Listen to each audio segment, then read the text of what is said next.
Hey guys, welcome back to our channel. Today in this video, I'm going to show you how to fix Wildgate crashing on your Steam. So first thing first, you have to launch your Steam application and then select library where you have installed your Wildgate. For instance, if this is your Wildgate application, right click onto it, select properties.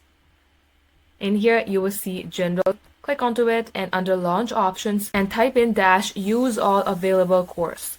Once it is so, select installed files and click on verify integrity of game files.